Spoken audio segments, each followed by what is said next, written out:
Halo teman-teman, hari ini kita akan membahas satu perusahaan yang sudah cukup lama saya kenal. Bahkan sejak tahun 2020 saya kenal dengan perusahaan ini ya. Memang bukan waktu yang lama tapi cukup berkesan bagi saya ya. Merupakan salah satu perusahaan yang saya kenal pas saya awal-awal mulai investasi ke saham.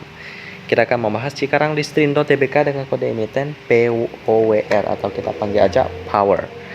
Ini merupakan saham yang di-request oleh teman kita setelah melihat video tentang KIN ya, kalau nggak saya KEEN. Ini juga perusahaan yang bergerak di bidang energi sih, tapi lebih fokus ke energi terbarukan. Jadi cukup lebih bersih, tapi bukan berarti yang 100% bersih ya, karena untuk mencapai pembangkit listrik tenaga air juga memiliki material yang juga nggak terlalu ramah lingkungan juga sih, seperti semen yang materialnya ada dari batu bara.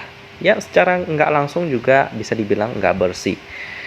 Tapi lebih bersih lah daripada langsung batu bara gitu kan. Dan Power ini pembangkit listriknya itu kebanyakan dari tenaga uap. Berarti otomatis dari bahan bakunya itu ada dari batu bara. Ya, bersaing ketat dengan KIN ini, kinerja mana yang lebih asik, lebih menarik? Kalau kita lihat-lihat sih perbandingan daripada KIN dan Power ini sih sebenarnya Power itu lebih menarik daripada KIN ini, karena memang valuasi daripada KIN ini udah cukup mahal ya, PR-nya udah 16 kali, sedangkan Power ini di PR-nya itu 8 kali. Jadi Power ini lebih menarik sih, bagi saya juga lebih menarik. Kita kenalan dulu dengan Power ini, pembangkit listrik tenaga uap yang cukup dominan di dalam portfolio mereka. Mulai beroperasi pada tahun 1993, menjadi independent power producer yang beroperasi paling lama di Indonesia dengan kapasitas terpasang sebesar 1.144 MW, melayani PLN dan 5 kawasan industri yang terpadu. Merupakan salah satu kawasan industri terbesar dan paling berkembang di Indonesia.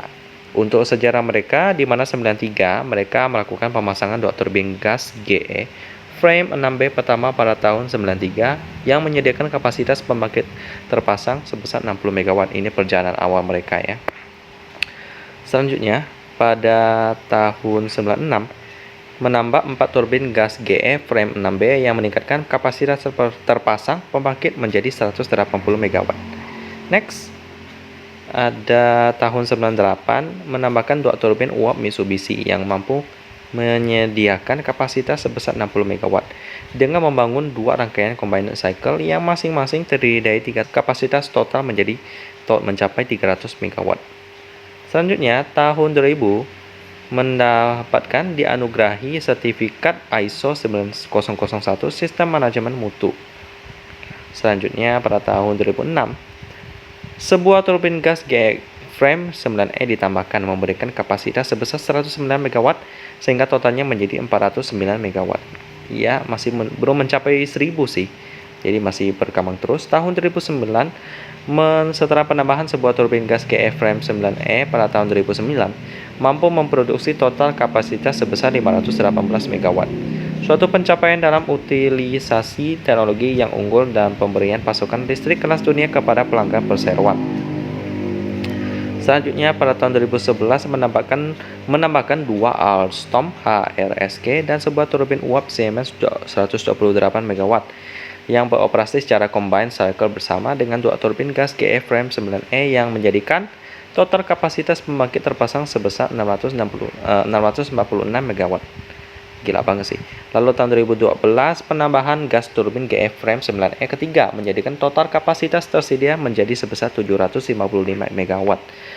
Selanjutnya, selanjutnya pada tahun 2014 dianugerahi sertifikasi ISO 14001 Sistem Manajemen Lingkungan dan OHSAS 18001 Sistem Manajemen Kesehatan dan Keselamatan Kerja.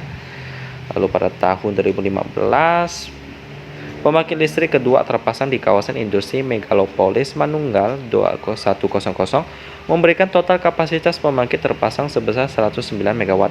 Hal ini menyebabkan peningkatan kapasitas interkoneksi kedua pembangkit listrik perseroan menjadi sebesar 864 MW.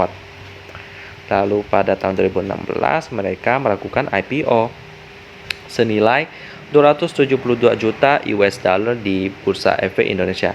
Lebih lanjut, pada tahun yang sama Perseroan mencapai rekor angka tertinggi untuk daya tersambung sebesar 1 juta kilowatt ampere ya, kVA.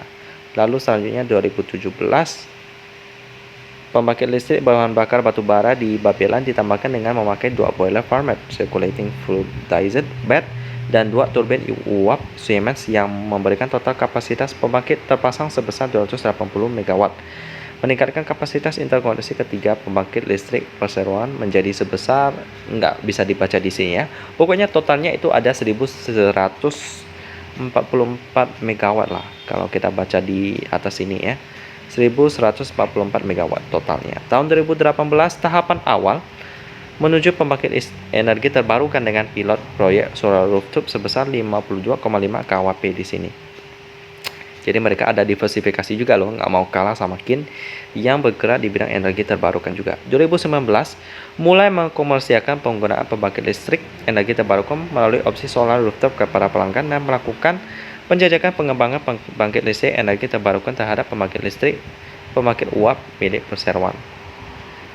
Yap, dan itulah sekira sejarah daripada Power yang juga berusaha menjadikan portfolio daripada mereka itu menjadi energi terbarukan. Jadi cukup bagus ya. Untuk prospeknya bagaimana?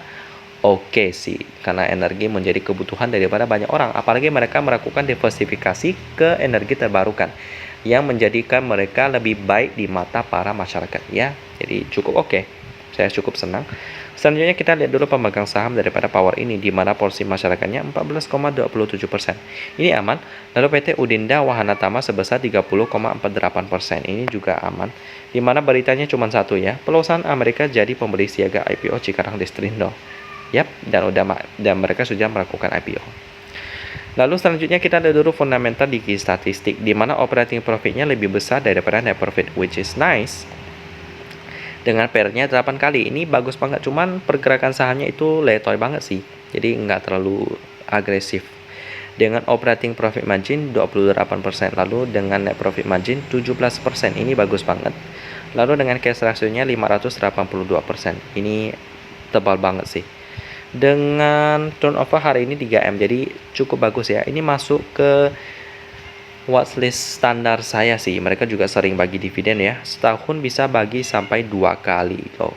Jadi Power ini dari berbagai sisi sih cukup standar ya. Jadi sangat all rounded, sangat merata fundamental daripada Power ini.